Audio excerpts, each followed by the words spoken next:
actually pretty elated, and the result, the outcome of this case is so good, despite all whatever the literature says.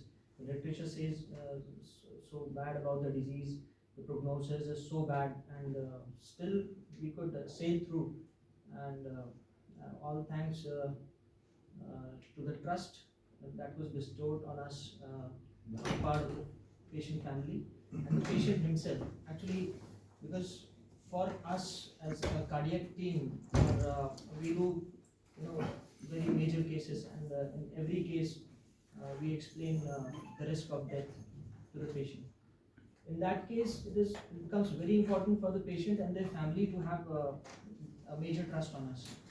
And this is one of the most limiting factor, I must say. And on that part, the family was very, very supportive. The patient was, Mr. Rajesh was very positive, and that is the most important thing that decides the outcome of any disease or any procedure in our field. So, should we talk about the case also? Yeah, if you can suggest us what was the condition and what best precautions or early intervention is required and all those things to our guests. Can we call? Yeah, sure. Please. We'd like to call Mr. Rajesh. He's our patient. So, Dr. Kamal, just to interrupt, one of the requests is if we can converse in Hindi so that it's better for our public to understand. अब जैसे mister Rajesh का case, अगर मैं इनका case मैं discuss करूं, तो इनके केस में क्या था कि इनको 1-2 महीने से मेरे ख्याल से आपको पीठ में दर्द और बहुत ज़्यादा उनको फीवर एक महीने से, कम से कम 1-2 महीने से कंटिन्यूसली चल रहा है, राइट।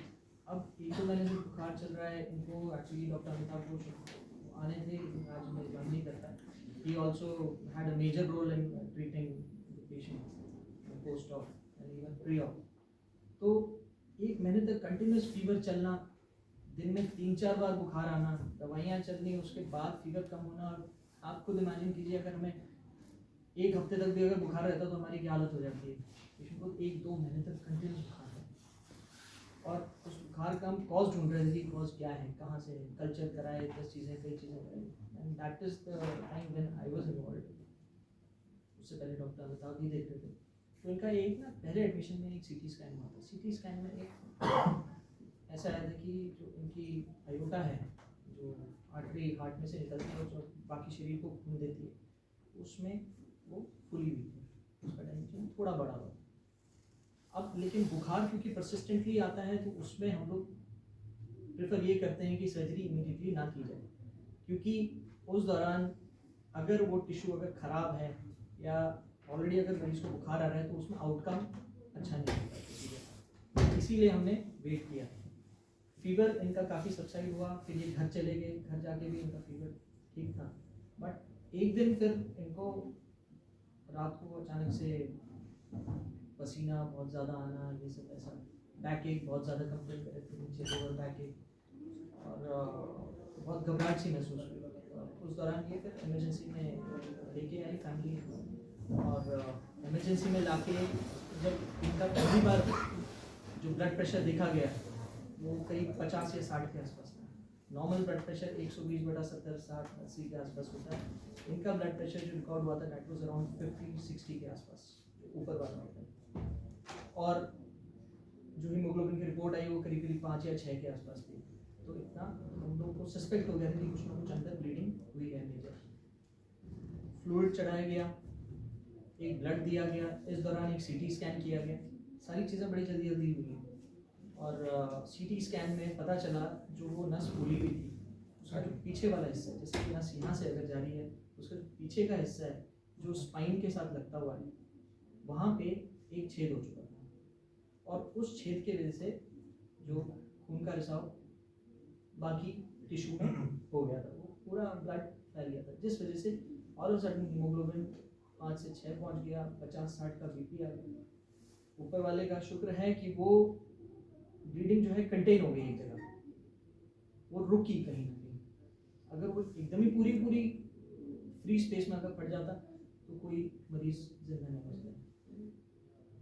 तो ये मैं तो कहूँगा कि ऊपर वाले का हाथ है कि ये हॉस्पिटल तक पहुँच पाए। हमें भी कितना 2 घंटे के आसपास हमें मिला उनको ओटी में ले जाने से पहले। तो इमीडिएटली फिर हमने फैमिली की भी काउंसलिंग की, हमने बताया शूटिंग में डॉटर इन लॉ है, तो इनको भी हमने एक्सप्लेन किया कि सन को भी कि जी the gravity of the situation की इतनी मेजर प्रॉब्लम है और हमें इमीडिएटली सर्जरी करनी पड़ेगी। तो किसी भी फैमिली के लिए इमीडिएटली डिसीजन लेना बड़ा मुश्किल होता है, बट लेकिन they showed faith in the institution on us and we did all whatever was possible and we immediately rushed in for surgery. अब सर्जरी के टाइम में मैं आपको बताऊंगा कि जब हम सर्जरी करते हैं तो बेहोशी की हालत में सर्जरी की जाती है। तो जब बेहोशी की हालत में सर्जरी की जाती है, पेशेंट का ऑलरेडी अगर ब्लड प्रेशर अगर 70-80 के आसपास चल रहा है, हीमोग्लोबिन 5-6 का है, उसमें जैसे ही एनेस्थीसिया दिया जाता है, अभी क्या होता है वो 80 का ब्लड प्रेशर भी क्या है, पेशेंट जागा हुआ है इसलिए मेंटेन कर रहा है। इस मरीज को आप सुला दो दवाई देके, यही प्रेशर आपका 30-40 पहुंच सकता है। इसमें हमारे कार्डियक एनेस्थेटिस्ट डॉक्टर जीतू मुनि हैं, इनका बहुत मेजर रोल था कि सर्जरी करने से पहले जो वेंटिलेटर पे डाला जाता है, बेहोशी की दवाई दी जाती है, वो बहुत ही स्मूथ तरीके से ऐसा हुआ कि हमें ये महसूस नहीं हुआ कि पेशेंट क्रैश कर सकते हैं, क्योंकि हमने क्रैश होते हुए देखी कि कोई भी थोड़ा सा भी रेकलेस, थोड़ा सा भी ऐसा बिहेवियर हो कि यार आदमी इतना ध्यान नहीं दे रहा, चलो ठीक है पेशेंट ने करना शुरू कर दिया, हमने देखी every step was so nicely done कि हमें फिर सर्जरी जब हमने एब्डोमेन खोला तो हमें मेरे को जो नस है उसकी एग्जैक्ट लोकेशन ढूंढने में मेरे को कम से कम 2 से 3 घंटे लग गए, क्योंकि जो बुखार इतने टाइम से चल रहा था तो उसके ऊपर जो है ना इतनी मोटी करीब 2 से 3 सेंटीमीटर की परत जमी हुई थी नस के ऊपर। तो हमें पूरी आंतें ऊपर हटा के, इधर उधर हटा के, पीछे एक हम नस होती है एओर्टा, उसको हमें ढूंढना पड़ता। अब जो ऑलरेडी ब्लीडिंग हो चुकी है वहाँ उसको उस क्लॉट ने रोक के रखा हुआ है। अब उस क्लॉट के अंदर अगर हम ऐसे ही घुस जाएं तो अचानक से वो फट सकता है और पेशेंट ऑन टेबल क्रैश भी हो सकता है। बहुत चांसेस होते हैं ऐसी सिचुएशन में, क्योंकि हमें इस एरिया में घुसने से पहले मेरे को ऊपर वाला जो नस है उसमें क्लैंप लगाना पड़ता है। उसमें मेरे को क्लैंप लगाने के लिए वो मेरे को दिखनी भी चाहिए, और वो मुझे दिख ही नहीं रही थी। काफ़ी देर तक हमने डिसेक्शन किया, इधर उधर टिश्यू हटाया, तो फिर जाके हमें वो जगह मिली, उसमें हमने क्लैंप लगाया। नीचे हमने जो पैर को जो नसें जाती हैं उसमें हमने क्लैंप लगाया, तो जाके हमें मिला। फिर बहुत क्लॉट बहुत सारे थे, वो इवैक्यूएट किए, वो हटाए। फिर जब हमने नस को आगे से खोला तो हमें कम से कम इतना बड़ा रेंट पीछे वाली वॉल में था, वो पीला सा था, it was not healthy tissue, बहुत ख़राब टिश्यू था। उसको फिर हमने काट के, अब इसकी जो एक और पिक्युलरिटी ये थी इसकी कि ये जो किडनी को जो ब्लड वेसल जाती हैं, जो किडनी को ब्लड सप्लाई मिलती है, वो नस जहाँ से ओरिजिनेट होती है, जहाँ से स्टार्ट होती है, ये रेंट उसके बहुत पास था। यूजुअली इन केसेस में जो क्लैंप लगाया जाता है वो किडनी की जो आर्टरीज है उसके बाद लगाया जाता है, ताकि सर्जरी के दौरान भी किडनी को फ्लो मिलता रहे। लेकिन इसमें ये जो टियर था ये किडनी की आर्टरीज के इतना पास था कि मेरे को किडनी के ऊपर क्लैंप लगाना पड़ा, तो 30-40 मिनट तक किडनी को फ्लो नहीं मिला। And at his age, at 70 years of age, I don't expect कि किडनी बहुत अच्छी होगी। कुछ ना कुछ थोड़ी बहुत प्रॉब्लम सबकी किडनीज में आती हैं 80 साल की उम्र, 70 साल की उम्र तक पहुँचते, और उनको आप 40 मिनट तक सप्लाई ना दो, तो that is in itself major issue. We were anticipating कि भाई आगे हमें आईसीयू में दिक्कत हो सकती है अगर हम यहाँ से भी बेल आउट होकर निकल आए। तो हमें ऊपर क्लैंप लगाना पड़ा 40 मिनट्स तक ब्लड सप्लाई वहाँ नहीं गई। फिर ये हमने ये टिश्यू हटाया, एक प्रोस्थेटिक ग्राफ्ट होता है, पीटीएफई ग्राफ्ट कहते हैं उसको हम, वो हमने एनास्टोमोस उसमें टाँके लगाए, और उसके बाद फिर सारी चीज़ें चेकअप करके हमने फिर अकाउंट को बंद किया। इस दौरान सारी चीज़ें बीपी मेंटेन करना, सारी चीज़ें करना बहुत अच्छे से किया है। आईसीयू में भी शिफ्ट होने के बाद फिर कई हमारे पास चैलेंजेस थे जो चैलेंजेस के बारे में कुछ आप ओटी के चैलेंजेस के बारे में मैं डॉक्टर जितू हूँ। जिस दिन सुबह था एक्चुअली 8 o'clock अराउंड मैं 10 OT के नॉर्मल OT के लिए आया था। अभी मुझे पता चला कि पेशेंट इमरजेंसी डिपार्टमेंट में थे, तो मैं इमीडिएटली वहाँ से OT में गया नहीं, मैं डायरेक्ट वहाँ पे गया और देखा कि अराउंड मुझे अभी भी याद है BP is 52/30 32 ऐसे ही था 34 एंड उसमें सपोर्ट में था तभी जो हम लोग BP बढ़ाने के लिए हम दवा लेते हैं। तो मैं इमीडिएटली बोला कि इसको सिटी में हम लोग लेते हैं, तो सिटी में लेते कि सिटी में हमको मतलब देखे के रहे थे। तो उसके बाद मुझे सर हमको OT में लेना पड़ेगा, कोई हम लोग सब OT निकाल लिया, मुझे OT चाहिए इमीडिएटली। हम लोग सिटी OT को बंद करके हम लोगों ने OT में लिया। हाँ, जैसे सर ने बोला कि इट्स वेरी डिफिकल्ट, क्योंकि जिसमें BP में जिसमें आइनोटिक सपोर्ट है 50 में मुझे यूज़ करना था and it's a very tough job. तो मैंने उसको जैसे भी सर को मैं 80-90 का BP आपको देते रहूँगा, आपको जितना टाइम लगता है लगा लीजिए। तो सर ने मुझे बोला कि 2 घंटे, तो 2 घंटे में हम कोशिश it's a very long time for surgery. So 40 minutes में यूरिन आउटपुट सब बंद हो गया था, क्योंकि उसका किडनी में सप्लाई बंद हो गया था। देन जैसे सर ने बोला कि SS नहीं मिल रहा था हम लोग को, वेरी पॉइंट मैं सर को पूछा कि रेनल आर्टरी कितना है, तो किडनी का आर्टरी कहाँ पे है, तो सर के एकदम पास में है। तो मुझे भी लगा कि ठीक है, आपको कोई हम लोग का चांस नहीं है, आपको टेक द चांस। तो सर ने वहाँ पे क्रैम्प लगा दिया। तो मुझे सर ने पूछा था कि पोस्ट ऑफ का यूरिन आउटपुट किया, तो सर वो बाद में देखेंगे, पहले उसको निकालना है, it need to go for dialysis. तो हम लोग ने इस दौरान ऐसा हीमोडायनेमिक में अनस्टेबल एक भी सेकंड के लिए OT में नहीं हुआ। एंड डॉक्टर मनमोहन सर चौहान ने जो सर्जरी की है उसमें every step is very meticulously done and we completed the surgery and then we went to the ICU. And first and foremost, I want to keep a BP around the good so that renal perfusion will be there. Urine output was 0. Then when I shifted the patient, urine output 0 है, on aortic support है, लेकिन हम लोग ने पूरा OT में जो हम लोग को BP चाहिए था, जैसे हार्ट रेट वगैरह, ऑक्सीजन का मात्रा, सब कुछ नॉर्मल करके रखा था, टेम्परेचर वगैरह सब कुछ। देन इमीडिएटली ICU में गए हम लोग, तो यूरिन आउटपुट नहीं था, क्या करें, तो मैंने बोला ठीक है, हम तो सीधा डायलिसिस में नहीं जाएंगे, आई विल गिव इट सी। और हमारे में क्या होता है कि सिचुएशन कई बार क्या होता है कि ट्राई टू अवॉइड डायलिसिस। तो मुझे लग रहा था कि if I give a BP of around 130 और 40 उसका रेनल परफ्यूजन हो जाएगा, किडनी का परफ्यूजन और यूरिन आ जाएगा, अगर नहीं आता हम देखेंगे। तो fortunately I have given all the, हम लोग वहाँ पे रहे। तो उसके बाद धीरे धीरे बूंद बाई बूंद, पहले 5 ml, तो एक बार शुरू हो जाता है मुझे ऐसा हो जाता है, बाकी सब नॉर्मल है। याद है मैं आपको भी कई बार हमने ब्रीफ किया है इस मामले में। Good thing about unit was that the family was briefed very frequently, मतलब दिन में 3 बार 4 बार जब भी आप थे, we were always there, someone was there जिनसे ये बात कर सके, पूछ सके। क्योंकि मोस्ट ऑफ द टाइम्स क्या होता है, patient family is very anxious, patient बीमार है, हमारा ICU में है, सिक है, हम किससे पूछें, हमें इंफॉर्मेशन करेक्ट नहीं मिल रही है, हमें नहीं पता चल रहा है पेशेंट हमारा कैसा है। पेशेंट अपने आप उस स्थिति में होते नहीं है कि अपने आप सारी चीज़ें बता सकें, कई बार वेंटिलेटर पे होते हैं, कुछ होता है। तो उसमें उस दौरान ये था कि either I was there, doctor Piyush थे, वो एक्सप्लेन करते थे, डॉक्टर अमिताभ मिलते थे, दिन में 2 बार वो मिलते थे, मैं 2-3 बार मिल जाता था। तो कम्युनिकेशन गैप कहीं नहीं था, and this is a very good part of this hospital, Manipal Hospital. It looks a smaller unit. If you compare it with Medanta, Fortis, definitely looks smaller. But small does not mean that we are anyway less and we have all anyway less. Well, 24/7 from the sir, सबसे Amitabh sir. इस unit की सबसे अच्छी चीज़ ये है कि doctors are always available to interact with the patients, they are always there. कभी भी हमें कोई क्रिटिकल पेशेंट है, उनके साथ बातचीत करनी। And he have some lots of issues also, जैसे he have a lung का issue पहले से ही था, and he have a issue of the kidney, he have a issue of a liver। तीनों जो मेन वाइटल ऑर्गन्स होते हैं हम लोग के बॉडी का, उसमें क्लियरेंस थी सब कुछ। सो हम लोग का ये मल्टीटास्क हमको था, I have already told that I will also.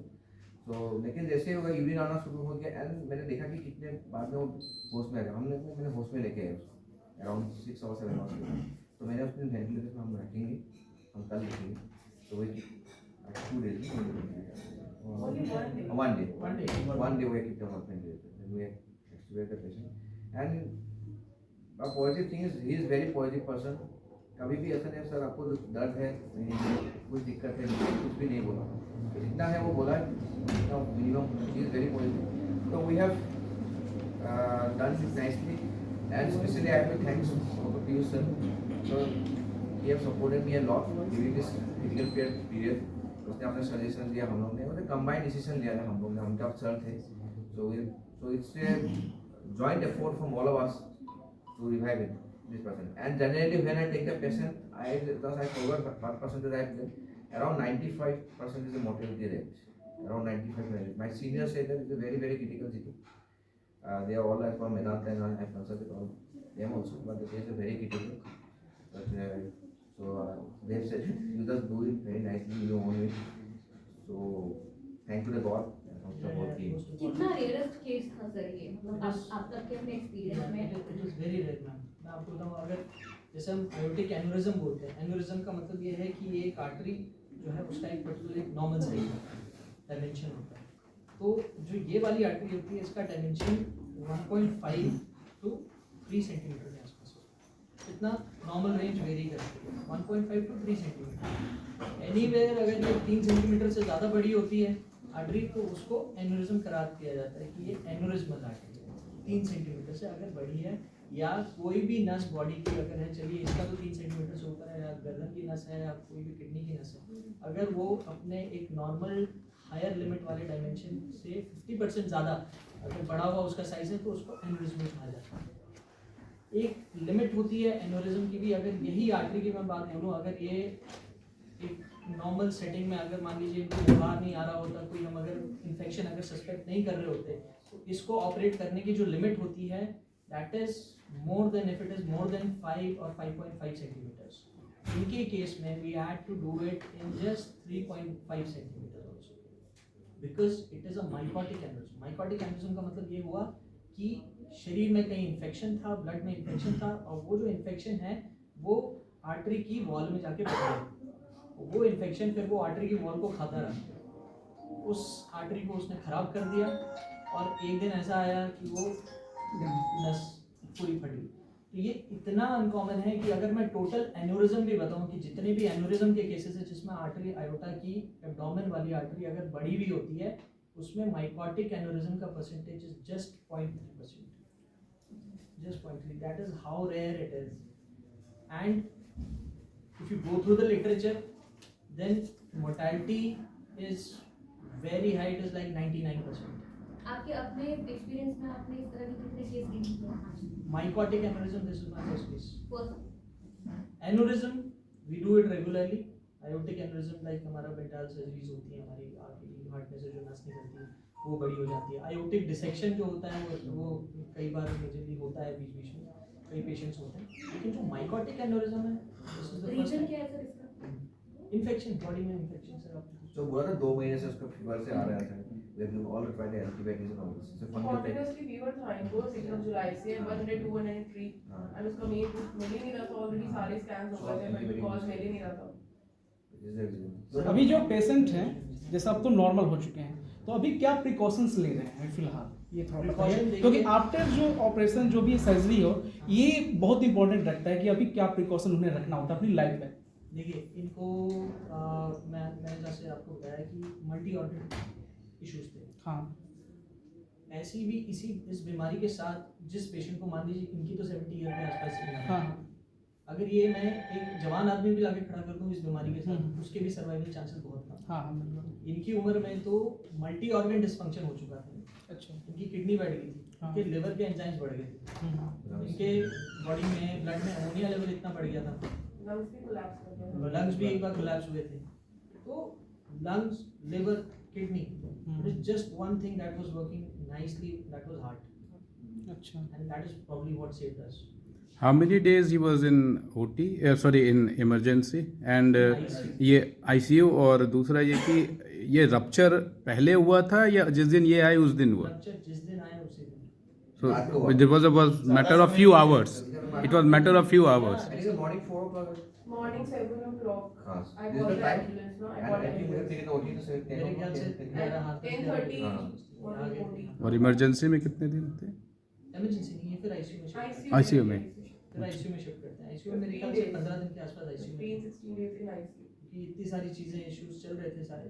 Good thing about us, and because many times I have seen people labeling hospitals like doing कि वेंटिलेटर पे रखते हैं। मतलब मैं किसी के बारे में नहीं बोलूँगा, मेरे को नहीं लगता कोई भी डॉक्टर इस किस्म की एक्टिविटी करता है कि जानबूझ के किसी मरीज को वेंटिलेटर पे ज़्यादा रखेगा या जानबूझ के जिसकी ज़रूरत नहीं है उसका डायलिसिस कराएगा। And same thing I want to stress here also that we did the same thing. हमने अब फैमिली से they are there with us कि जिस दिन हमने सर्जरी की उसके अगले दिन ही हमने इनको वेंटिलेटर से बाहर निकाला। अगले दिन ही we don't never 7 to 8 hours में आपने ventilator हाँ ऑफ कर दिया. हमने वेंटिलेटर हटाया है। दूसरी चीज इनकी किडनी बंद हो गई थी, यूरिन बंद हो गया था, फिर भी we did not do dialysis. हमने कोशिश की कि मेडिकल मींस है Just waited for दवाई it. देके कि आएगा यूरिन। दूसरी चीज इनकी तीसरी चीज क्या थी, इनके बॉडी में एल्बुमिन प्रोटीन का लेवल बहुत कम है। तो आप कोई भी फ्लूइड दो वो ब्लड के अंदर जो ब्लड वेसल्स के अंदर वो रिटेन ही नहीं करता, वो एक्स्ट्रा सेलुलर टिश्यू में स्पेस में आपका जो चमड़ी के नीचे सूजन है ऐसे करके वो गायब हो जा रहा था वो टिश्यू वो फ्लूइड। तो उसको बॉडी के ब्लड के अंदर रिटेन करने के लिए हमें इनको कम से कम 5 या 6 तो इनको हमें एल्बुमिन चढ़ानी पड़ी, तो जाके उसके बाद भी इनका प्रोटीन लेवल एल्बुमिन लेवल इतना हम बहुत मुश्किल से मेंटेन करते हैं। Then that was the way we sailed in through. And मैं ये कहूँगा कि सारे लोग तो इन्वॉल्व थे ही, मल्टी डिसिप्लिनरी एक एफर्ट होता है इसमें। हम doctors we can not keep egos among ourselves कि नहीं मैं ये कह रहा हूँ वो ये कह रहा है, ऐसा ऐसा कुछ नहीं था। जस्ट लाइक कि सबकी राय मानी जा रही थी, जो जिस फील्ड का स्पेशलिस्ट है। मान लीजिए मैंने सर्जरी की, मैंने सर्जरी कर दी, ठीक है मैं पेशेंट को फॉलो कर रहा हूँ, लेकिन हर चीज़ का मैं स्पेशलिस्ट नहीं हूँ। किडनी अगर देखनी है तो हमारे पास नेफ्रोलॉजिस्ट थे, लंग के इश्यूज़ थे, ICU critical care doctor Piyush देख रहे थे, देन लिवर की टीम हमने इन्वॉल्व की। तो it was complete multi disciplinary approach and every minute हाँ जो भी चेंजेस आ रहे थे किसी भी चीज़ में, चाहे वो रिपोर्ट्स में आ रहे थे चाहे ब्लड प्रेशर में आ रहे थे, एवरीथिंग वाज मॉनिटर्ड। और जैसे आप पूछ रहे हैं कि आगे के लिए क्या रहना चाहिए प्रिकॉशंस, देखिए मोस्ट इंपॉर्टेंट चीज़ ये है कि ये हाइपर टेंशन के पेशेंट बीपी इनका ज़्यादा रहता है। अच्छा, इनका सर